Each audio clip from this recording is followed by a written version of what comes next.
Hey, ladies and gentlemen, welcome back. I am your favorite life and relationship strategist, MarshaunO, and I'm here to talk to you today about your comfortability level. So yesterday I talked to you about how comfortable you are in the silent moments. Today I'm going to tell you how to be comfortable in those silent moments, because they're oftentimes going to come up, especially when you are new to dating someone, or you're just in your head about things and you are just thinking, what should I say next? Should I say something?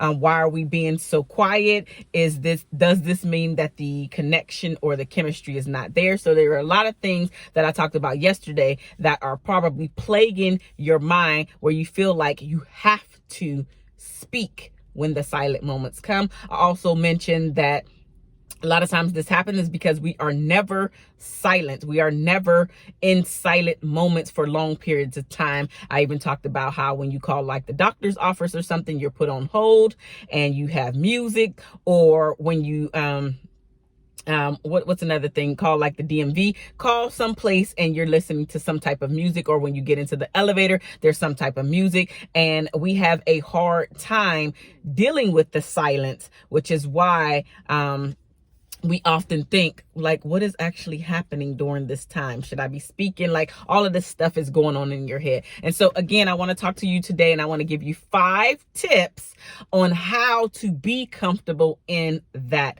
silence. Now, let me just say, if you like this video, then give me a thumbs up. If you like the content, give me a thumbs up, because that is one of the only ways that I'm going to know that I'm on the right track. But then also leave me a message down in the comment section below, because this is not a monologue, ladies and gentlemen. It is a dialogue, and I want to have this dialogue with you. Have you been in an uncomfortable situation, specifically out on a date, or even when you're in someone's home or something, because you guys are kind of being a little bit more comfortable with one another?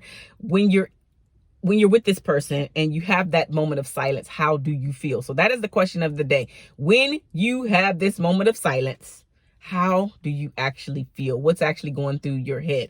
All right, so without further ado, the very first point that I want to bring to you, like that? The very first point that I want to bring to you is being aware of how much you are speaking. This is a way to be comfortable when the silent moments come, because they're definitely going to come. How much are you speaking? What are you speaking about? Is it something that's very relevant, where you are expecting a whole lot of interaction, a whole lot of responses, or it is something that the other person could just say, or nod their head, or something like that? But be aware of how much you're speaking, which is point number 1, but then also be aware of what you're speaking about, and if you're going to get a lot of interaction with that particular point. The second thing to think about is choose just to be quiet on purpose. Choose to be silent on purpose, so you can be in your head, right?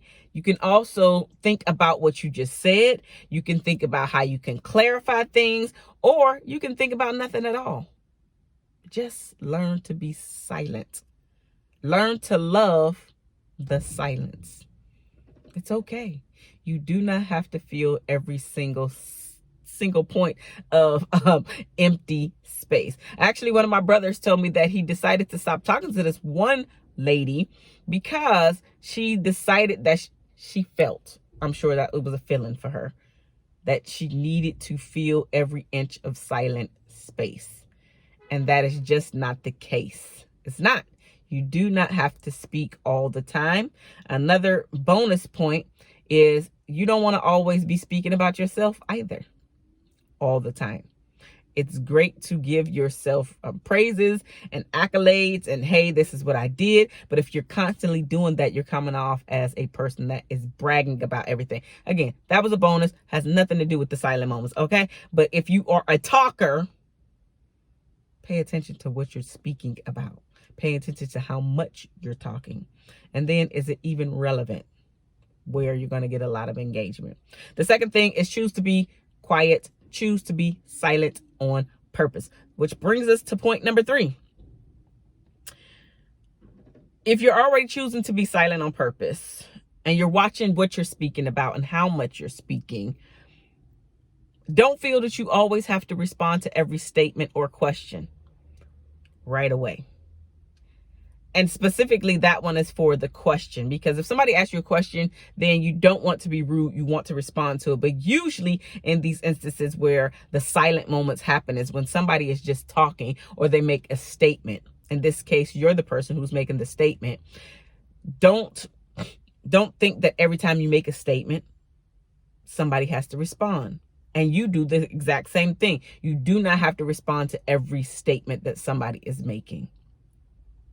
Be silent on purpose. Number 4, this gives you a chance to think of a more powerful response, of a better answer. So you do not have to just blah, blah, blah, the first thing that comes off of your tongue that you thought about. It gives you time to slow down and give a more thoughtful answer, a more thoughtful response, a more powerful answer, a more powerful response. So just slow down. Number 5, it definitely takes away the reaction period, because sometimes we can react too fast. Our tongues can move too fast. We can speak too soon. And then we're ending up like, oh, dang, I didn't mean to say that.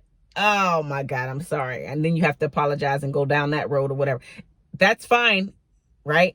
If you notice that's what you did. But most of the time, people are just speaking and speaking and speaking and talking, and they're just reacting off of what somebody said versus sitting back, chilling out, hearing what the other person is saying, and not trying to respond because you're trying to jump in. And if you're trying to jump in, that means you're not really listening to what the other person is saying.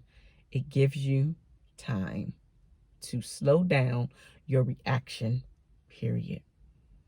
Ladies and gentlemen, I've already mentioned to you, this is not a monologue. This is a dialogue. I want to hear what you have to say. Is there something else that you can add to these 5 points? What have you taken away from this video content today? And I absolutely want to always bring you value, because here, MarshaunO's channel, I'm your favorite life and relationship strategist, and I'm trying to help you throughout your love life, as well as your personal life, as well as your dating life. I'm trying to help your entire life, your holistic life, so we together can decrease that divorce rate. I love you guys so much. I thank you so much for coming back and being a part of my channel several times a week for most of you, and there's nothing that you can do about it. I love you guys. I will see you very soon. Okay, bye bye.